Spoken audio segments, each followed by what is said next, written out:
So, merong nagtatanong sa atin, no? Kung ano na ba yung timbang ng ating mga, may kabayo, ang ating mga basilan na 5 months old at saka 4 months old. Pila edad ni boy? 4 months. Kani? 4 months. Kani 4 months old.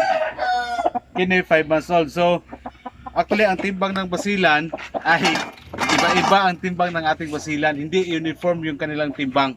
Even sa sampin natin, kahit uniform yung color nila, pero when in terms sa pagtimbang, iba-iba din po yung timbang nila, hindi sila uniform. So subukan natin itimbang itong basilan natin, natakot sa kabayo. Itong basilan. So unahin natin itong 4 months old kasi may nagtatanong anong timbang nitong 4 months old. Pero bago yan, pakita ko sa inyo yung hitsura ng ating 4 months old yan, no? May picture yan. Mukha nga lang siyang sampin, di ba? Pero hindi siya, mas mabigat siya sa Zampin native chicken. Okay, so timbangin natin. Okay. Okay. Anong timbang? Pag picture na timbang lang. Timbang. 2 1/4. So ang timbang ng ang timbang ng ang timbang ng 4 months old pala na basila natin ay 2 1/4 yung kanyang timbang. Now, isunod naman natin itong 5 months old na basilan. Sige. Yan, basilan. Timbang. So ito, pakawalan na natin to. Kana ba, kuha picture ka nga natin. Kuha ang kamot ba. Parang kuha picture ka. Diba, kuha picture na. Pila ang manok pa. Samtang gapuyo pa siya. Idikit. So pila ang timbang? 2 3/4. So by the way, 2 1/4 tapos 5 months, 2 3/4. Kulang-kulang na lang mag 3 kilos na itong 5 months old basila natin. Okay? So pakalan natin to.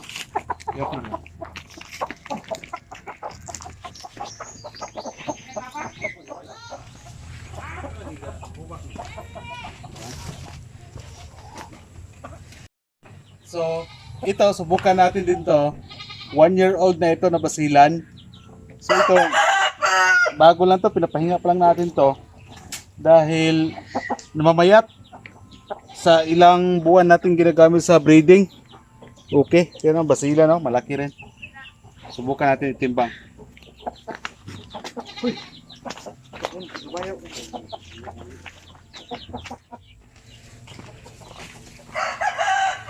1 year. So nakita natin ang 4 months, 5 months, ito 1 year.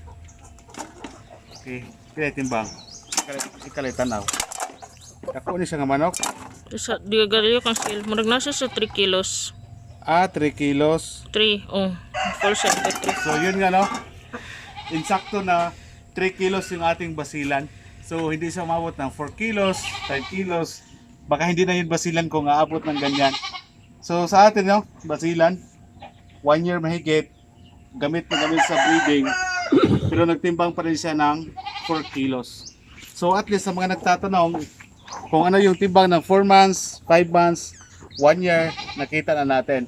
Now, sa next tanong naman, ano ba yung beddings ba yun, no? Beddings sa ating mga breeding pen.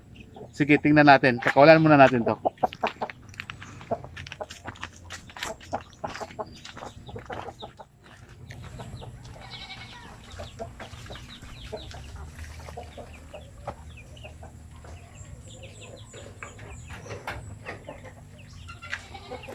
So dito naman yung ating range area. So dito natin pinakawalan yung ating mga zampin, mga basilan. Kasi ang mga native kasi yung mga alaga natin, kailangan sila na i-free range na hindi habang buhay na ikukulong natin sila. Kaya ganyan ng ating mga native na mga manok. Tagayin ng duha boy. Now, Ako nang pande, silidya. Ipusa yung timbangan boy, manata boy.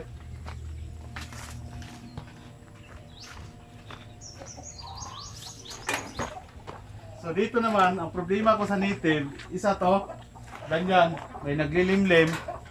Kailangan nating i-separate to, pinaliguan, at pinupurga natin yung mga native natin na naglilimlim. Yan. Meron pa iba dito, mga sampin dito. Ayan o, mga sampin natin. Ayan o. May tatlo pa dyan na naglilimlim ng mga sampin. Ayan. Ayan o.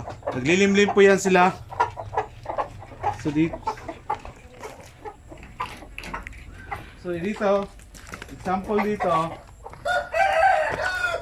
Okay. So example no. Ito mga sampin to. Dito naman na natin nilagay yung sampin. Dati basilan na yung nandito. Ngayon yung basilan naman yung nilagay ko sa rinse area. Pero ngayon, since hindi dapat ganyan ang ating mga native, ngayon ko lang nalaman kasi mahina silang mangitlog. So ngayon naman ang sampin naman yung nilagay ko dito, basilan naman yung nilagay ko sa rinse area.